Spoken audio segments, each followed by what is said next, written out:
스토리텔링 성경 열왕기하 25장 예루살렘의 멸망. 첫 번째 챕터입니다. 바벨론의 제3차 예루살렘 침공. 25장 1절에서 3절까지입니다. 에이, 이 반역자, 내가 그냥 두지 않겠다. 나에게 충성을 맹세했기에 내가 유다 왕이 앉혀 주었더니 이제 와서 나를 거역하고 이집트 왕을 섬겨 참으로 괘씸하도다. 야 봐라, 당장 출정 준비를 하라. 유다 왕을 사로잡아 내가 직접 신문하겠노라. 남왕국 유다의 시드기야 왕 제9년 10월 10일입니다. 바벨론의 느부갓네살 왕은 자신에게 반기를 든 유다 왕을 징벌하기 위해서 대군을 이끌고 오죠. 그래서 예루살렘 도성을 포위하게 되죠. 바벨론 왕은 천혜의 요새지인 예루살렘을 공격하기 위해서 성읍 주위에 흙으로 된 언덕을 쌓죠.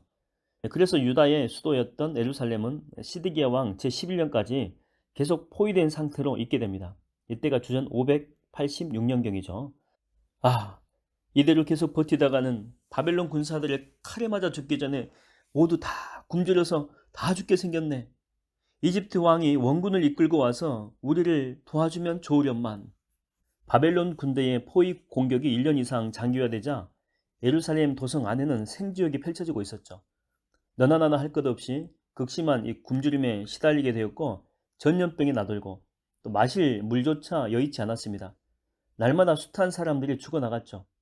극심한 이 굶주림을 견디지 못한 사람들은 심지어 자기 자녀까지 삶아먹는 이 처참한 지경까지 이르게 됩니다. 그렇게 하루하루를 근근히 버티기를 1년 6개월이죠. 시드기야 왕 11년 4월 9일입니다. 마침내 성 안에 먹을 식량이 다 떨어지게 됩니다.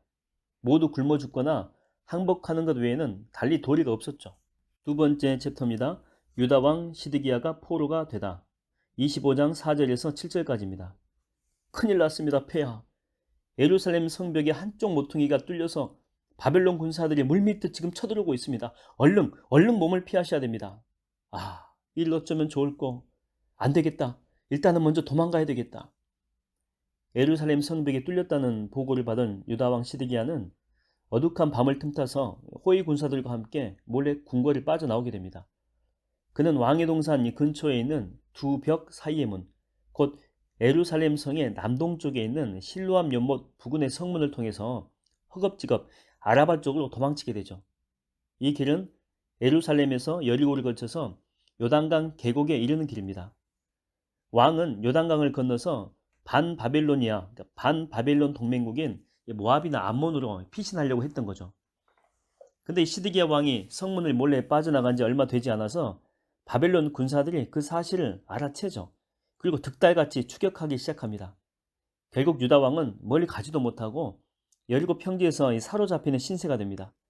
이렇게 사로잡힌 유다 왕 시드기야는 초라한 몰골로 당시 림나의 주둔에 있던 느부갓네살 왕 앞으로 끌려가게 됩니다. 림나는 팔레스타인의 북쪽 경계 지역인 하맛 땅의 오론테스 강 연안에 위치한 전략적 요충지였죠. 그곳은 당시에 두루와 유다를 동시에 침공한 느부갓네살 왕에게 있어서 양동 작전을 지휘할 수 있는 야전 사령부를 설치하는 데 적합한 장소였죠. 네 이놈, 내가 너를 유다 왕위에 앉혀주었는데도 감히 네가 나를 반역하다니. 나에 대한 충성 맹세를 깨뜨리고 이집트 왕을 섬기려 하다니. 내 친히 군대를 이끌고 왔거늘 순순히 항복하지도 않고 끝까지 버티다니. 내 결코 내 죄를 용서치 않으리라. 대왕님, 죽을 죄를 지었습니다. 그러나 제발 목숨만은 부디 자비를 베풀어 주옵소서. 시끄럽다. 그 입 닥쳐라. 여봐라, 저놈이 보는 앞에서 저놈의 아들들을 모조리 죽인 다음에 저놈의 두 눈을 빼도록 하라. 당장 시행하라. 느부갓네살 왕은 직접 시드기야를 신문하게 됩니다. 그리고 그가 보는 앞에서 왕자들을 처단하게 되죠. 그런 뒤에 시드기야의 두 눈을 빼고 쇠사슬로 꽁꽁 묶어서 바벨론으로 끌고 갑니다. 이스라엘 역사상 가장 참혹한 장면이죠. 이때 시드기야의 나이는 한창 젊은 나이였던 32세였습니다. 바벨론 왕은 의도적으로 유다 왕을 잔인하게 다루었죠. 자신에 의해 가지고 세움받은 왕이었음에도 불구하고 충성하기는커녕 이집트 편에 서서 모반을 꾀했던 그 점이 괘씸했고, 이참에 다른 속국들에 대한 강력한 경고를 겸해서 유다 왕을 가혹하게 징벌한 것입니다. 결국 이 일은 하나님의 뜻을 거스른 시드기야 왕에 대한 주님의 엄중한 심판이었죠. 하나님은 에레미야 선지자를 통해서 유다 백성들이 하나님의 징벌을 순수히 인정하고 바벨론 왕을 섬기는 것만이 그나마 살 길이라고 거듭거듭해서 알려주었던 거죠. 결국 바벨론의 침공으로 유다가 망하는 것은 피할 수 없는 하나님의 징계이며 심판이었다고 하는 것입니다. 오랜 세월 동안 유다 백성들은 우상 숭배에 젖어 있었기 때문에 자력으로는 우상 숭배의 녹을 벗겨낼 수가 없었죠. 그 녹은 바벨론이라고 하는 용광로 속에 들어가서 70년 동안 벗기고 또 벗겨내야만 제거될 수 있을 정도로 정말 지독한 것들이었습니다. 에레미야 선지자는 이 모든 사실을 알았기 때문에 매국자라고 하는 억울한 말을 들으면서도 바벨론에게 항복하라고 눈물로 호소했던 것입니다. 하지만 유다 왕은 신하들의 눈치를 살살 살피면서 결단을 내리지 못하고 우유부단하게 행동하다가 결국에는 에레미야의 끈질긴 설득을 외면한 채 바벨론을 거슬려서 이집트를 택하는 어리석음을 범하고 말죠. 그 결과 마침내 끔찍한 이 재앙을 당하고야 말게 됩니다. 그것은 정녕 하나님의 뜻을 거부한 패역한 죄에 대한 준엄한 징벌이었죠. 세 번째 챕터입니다. 여호와의 성전이 불타다. 25장 8절에서 17절까지입니다. 바벨론 왕 느부갓네살 제19년입니다. 5월 7일 왕의 근위대장 느부사라단이 예루살렘에 오게 됩니다. 점령군 사령관으로 그는 온 거죠. 그는 예루살렘에 주둔 중인 지휘관들에게 왕의 명령을 전달합니다. 너희는 예루살렘 성벽을 허물고 성읍 안의 건물들을 부수라. 가옥들은 전부 불살라라. 필요한 자들은 포로로 사로잡고 반항하는 자가 있으면 남녀노소를 가리지 말고 쳐 죽여라. 바벨론 왕의 명령대로 시행이 됩니다. 예루살렘 성읍 안에 있던 왕궁과 성전을 비롯해서 눈에 띄는 크고 중요한 건물들과 집들은 모두 부서지고 불사라집니다. 전부 폐허가 되었고 잿더미로 변하게 되죠. 예루살렘 성읍의 사면 성벽도 헐리게 되고 저항하는 주민들은 가차없이 살해당했습니다. 도처에서 피가 튀고 불길이 치솟고 건물들이 파괴되었죠. 여호와의 성전은 솔로몬 왕 제11년 8월에 완공되었고 왕궁은 그로부터 13년 후인 솔로몬 왕 제24년에 완공이 됩니다. 그러나 여호와의 성전은 건축된 지 373년 만에, 왕궁은 360년 만에 이방 군대에 의해서 철저하게 파괴되어 불살라지게 됩니다. 근위대장인 느부사라단은 예루살렘 도성 안에 남아있던 사람들 가운데 왕족, 귀족, 관료, 학자, 기술자 등 쓸만한 사람들을 모조리 붙잡아서 포로로 끌고 가죠. 하지만 비천하고 가난한 사람들은 그 땅에 그냥 남겨둡니다. 그래서 포도원을 가꾸고 농사를 짓게 했죠. 바벨론 군사들은 여호와의 성전에 있던 청동 기둥들과 청동 바다, 이게 큰 대야죠. 청동 받침대 이런 것들을 다 부수어가지고 그 청동들을 바벨론으로 운송합니다. 그들은 성전을 샅샅이 뒤지죠. 그래서 솥, 부삽, 또 부집게, 접시, 그리고 또 제사 드릴 때 사용했던 모든 청동 기구들을 가져갑니다. 물론 성전에 보관되어 있던 향로나 그릇 등 금이나 은으로 만든 모든 기구들도 전부 다 가져가게 됩니다.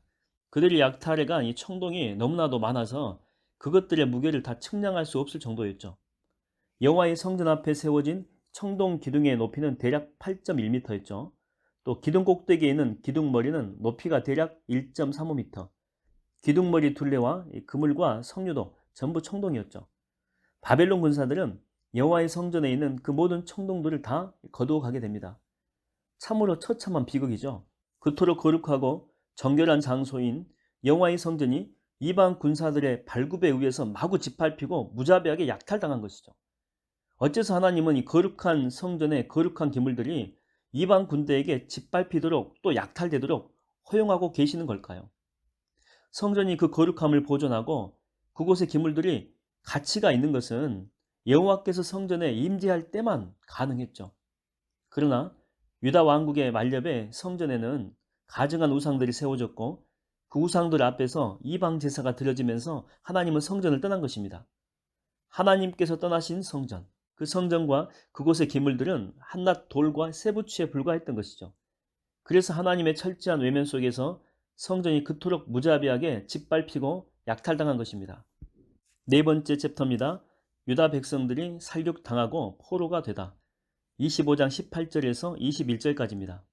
여봐라, 우리 바벨론 대왕께 반기를 든 친이집트 인물을 색출하라. 한 명도 빠뜨리지 말고 모조리 잡아들여라. 이렇게 바벨론 왕의 근위대장이었던 느부사라다는 친애굽 인물들을 잡아들이도록 예루살렘 도성을 샅샅이 수색하게 하죠. 그래서 대제사장 스라야와 부제사장 스바나를 비롯해 가지고 성전문을 지키는 제사장 3명을 사로잡습니다.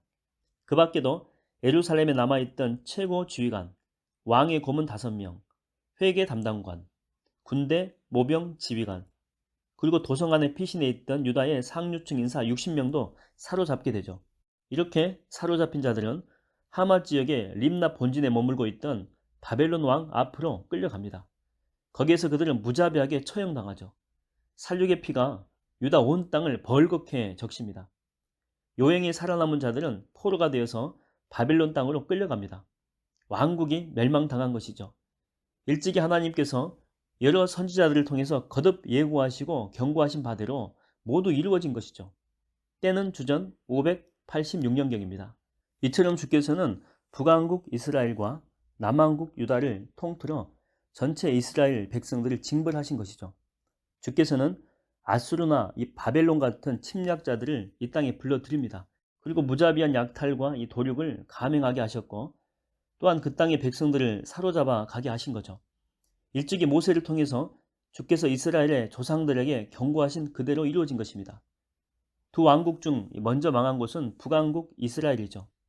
북왕국은 9왕조의 19명의 왕을 배출하면서 209년 동안 이 명맥을 이어가다가 주전 722년경에 아수르 제국에게 멸망당하게 됩니다. 반면에 남왕국 유다는 이방의 악녀 아달랴를 제외하고는 하나의 왕조에서 20명의 왕들을 배출하면서 345년 동안 이어지죠. 그러다가 주전 586년경에 바벨론 제국에게 멸망당하게 됩니다. 그러니까 북왕국 이스라엘이 남왕국 유다보다 136년 먼저 멸망당한 것이죠. 먼저 만국의 비극을 겪은 나라는 북이스라엘이죠. 주님께서는 솔로몬의 타락으로 말미암아서 그의 아들 르호보암 때, 이때가 주전 930년경이죠. 통일왕국 이스라엘을 다윗 집안에서 찢어냅니다. 그래서 두 개의 왕국으로 이제 가르죠. 그런 뒤에 북왕국 이스라엘을 느밧의 아들 여로보암에게 맡기신 것이죠. 그러나 북왕국 이스라엘의 왕들은 처음부터 끝까지 모든 왕들이 하나님을 떠나서 우상을 섬기는 배도의 길을 걷게 됩니다. 그들의 죄를 한마디로 이야기하게 되면 여로보암의 죄라고 칭하죠. 북왕국의 창건자인 여로보암이 건국 초기부터 나라의 맨 북쪽인 단 성읍과 맨 남쪽인 베델 성읍에다가 금송아지 우상을 섬기는 제단을 만들어 놓은 뒤에 레위 자손이 아닌 일반 백성으로 제사장을 삼아가지고 제멋대로 제사를 드렸기 때문이고, 그 이후에 모든 왕들이 그러한 여로보암의 길을 따랐기 때문이죠. 북왕국 이스라엘이 망한 지 136년 후에 역시 멸망한 남왕국 유다입니다. 여러 왕조가 뒤바뀐 북왕국 이스라엘하고는 달리 제7대 왕이었던 악녀 아달랴를 제외하고는 줄곧 다윗 집안의 혈통으로 이어진 남왕국 유다는 그래도 더러 중간중간 하나님의 뜻을 따른 선한 왕들이 배출되었었죠.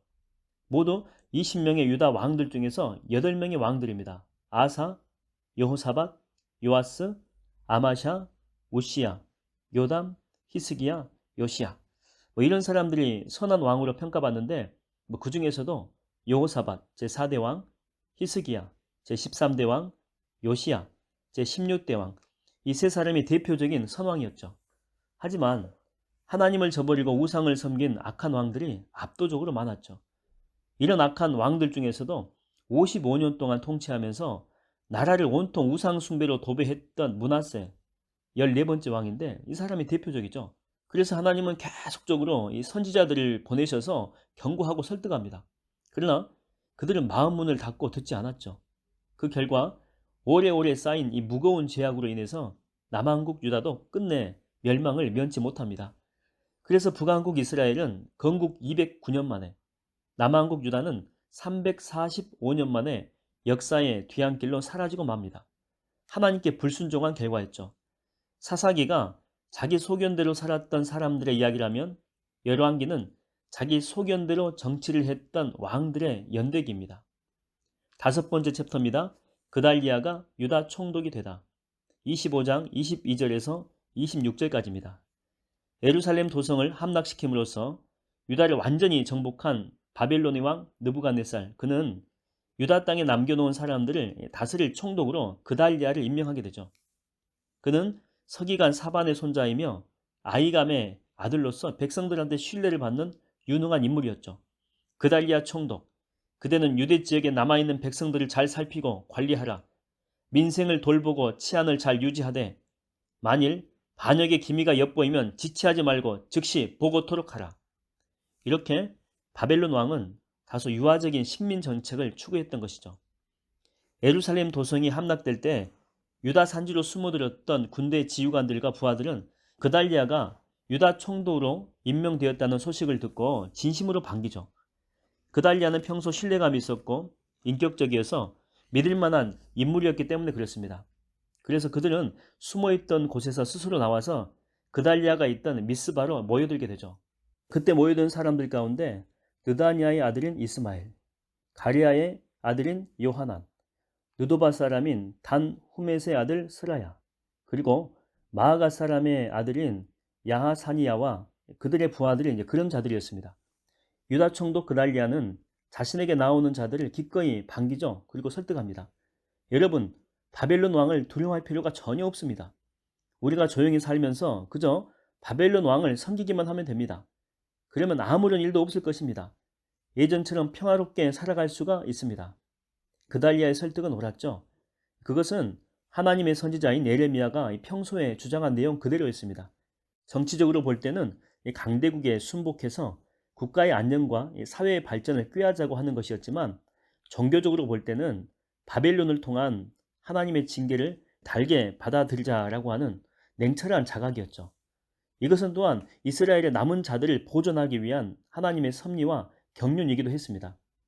유다 땅은 총독 그달리아의 현명하고 유능한 관리하에 급속도로 안정을 되찾아갑니다. 그 땅에 남아있는 백성들은 그달리아를 믿고 따랐죠. 그 결과 민생과 치안 등 모든 면에서 유다는 차츰 정상으로 회복되고 있었습니다. 이렇게 두어 달 정도 흘렀죠. 그러나 유다 땅에서는 친애굽, 반 바벨론 세력이 잔존해 있었죠. 유다의 왕족 출신인 이스마엘이 바로 그자였습니다. 그는 국수주의자였고 강력한 반바벨론파였으며 권력력이 상당했죠. 그는 귀족 출신에 불과한 그달리아가 유다 총독이 되어가지고 친바벨론 정책을 펴는 것에 대해서 정말 불만이 컸습니다. 그래서 그달리아를 총독으로 인정하지 않죠. 그는 유다 왕실의 종손인 자신이 권력을 잡아야 된다고 생각했던 것입니다. 그런 이스마엘을 사주하고 후원한 인물이 있었는데 그 사람은 암몬 왕 바알리스였죠. 그는 그달리아로 인해서 유다가 안정을 되찾는 것이 아주 못마땅했습니다. 그래서 유다가 이전 세력을 회복하는 것을 저지하려고 했죠. 그래서 암몬 왕 바알리스는 불만과 야욕을 가진 왕족 이스마엘을 사주한 것입니다. 그래서 그달리아 총독을 죽이려고 했습니다. 예루살렘 도성이 함락된 바로 그해 7월달입니다. 이스마엘은 부하 10명을 데리고 미스바 총독 관저를 급습하죠. 무방비 상태로 있던 그달리아 총독을 살해하게 됩니다. 이때 총독부에서 일하고 있던 유다 사람들과 바벨론 관리들도 다 죽게 되죠. 그런 뒤에 이스마엘은 총독의 통치권을 인수하려고 했지만 유다 백성들의 반발이 만만치 않았습니다. 일이 여의치 않게 돌아가자 이스마엘은 온 유다 지휘관들과 바벨론 왕의 보복을 피해서 추종자들을 이끌고 암몬으로 도주하게 되죠. 뭐라고? 왕족 이스마엘이 총독 그달리아를 살해했다고? 아, 큰일이다. 유다의 마지막 등불마저 이렇게 속절없이 꺼지고 마는 것인가? 유다가 겨우 안정을 되찾아가나 싶었는데. 유다 땅에 남아있던 백성들은 정신적인 공황 상태에 빠지게 됩니다. 유다 총독 그달리아의 이 피살이 불러올 결과를 두려워했던 것이죠. 신분이 높든 낮든 상관없습니다. 모든 유다 백성들이 바벨론 왕의 보복을 전부 다 두려워한 것이죠. 여러분, 이렇게 손 놓고 앉아서 바벨론 군사들의 칼에 고스란히 맞아 죽느니 차라리 애굽 땅으로, 이집트 땅으로 망명 가는 게 어떻겠습니까? 군대 지휘관 중 하나가 선동을 하기 시작하죠. 대부분의 유다 백성들이 적극 찬동하며 따라 나서게 됩니다. 이때 에레미야 선지자가 나서서 유다 땅에 남아있는 것이 하나님의 뜻이라고 하면서 간곡하게 만류하죠. 그러나 이미 이집트 망명 쪽으로 마음이 기울어진 백성들을 어찌 해볼 도리가 없었습니다. 6번째 챕터입니다. 유다왕 여호야긴의 석방과 복권. 25장 27에서 30절입니다. 남한국 유다의 제19대 왕이었던 여호야긴, 일명 여고니아죠. 그는 부왕이었던 엘리야김에 이어서 18세에 왕위에 오른 지 3개월 만에 바벨론 땅으로 끌려갔었죠. 이때가 주전 598년입니다. 그렇게 여호야긴 왕이 포로로 사로잡혀간 지 37년째 되던 해, 주전 562년경이죠. 그러니까 바벨론 왕 느부갓네살이 죽고 그의 아들인 에월 무르닥이 왕위에 올라서 바벨론을 통치하기 시작했던 바로 그 해입니다. 12월 27일 에월 무르닥 왕은 즉위 기념으로 자기 나라에 잡혀와 있던 각국의 왕들에게 특별 사면을 베풀어서 전부 풀어주게 되죠. 이때 유다 왕 여호야긴도 감옥에서 풀려나서 석방됩니다. 바벨론 왕은 유다 왕 여호야긴에게 특별한 호의를 베풀죠. 그래서 다른 나라의 왕들보다 더 우대해 줍니다. 여호야긴 왕으로 하여금 남은 생애 동안 바벨론 왕의 식탁에서 식사할 수 있게 해주었고 평생토록 필요한 것들을 날마다 공급해 준 거죠. 이렇게 유다 왕 여호야긴은 포로로 끌려간 지 37년 후인 그의 나이 55세 때입니다. 이때 복권이 된 거죠. 이런 결과는 제국의 신민에 대해서 철권 통치를 시행했던 그 느부갓네살 왕이 죽고 그의 아들인 에월 무르닥 왕이 주의하면서 속국 백성들의 호의를 얻기 위해서 유화 정책을 펼쳤기 때문이죠. 유다 왕의 복권을 시작으로 그 땅에서 포로민 신세로 지냈던 유다 백성들도 차츰 지위가 회복이 됩니다. 이는 70년 동안의 바벨론 유수가 끝나면 유다 백성들이 다시 본토로 귀환하게 될 것이라고 선포한 선지자들의 예언이 분명히 성취될 것임을 보여주는 뚜렷한 전조였죠. 이렇게 하나님은 바벨론 땅에 있던 유다 왕 여호야긴의 지위를 회복시킴으로써 일찍이 선지자들을 통해서 선포하신 바 택한 백성들을 다시 일으키고 불러 모아서 본토 예루살렘으로 귀환할 수 있는 길을 열어놓으신 것입니다. 이처럼 모든 일들이 하나님의 오묘한 경륜과 섭리 가운데 착착 진행되고 있었죠. 이제 열왕기의 막을 내려야 될 때가 이르렀습니다. 열왕기의 왕조실록 열차에서 내려야 하는 종착지에 다다른 것입니다.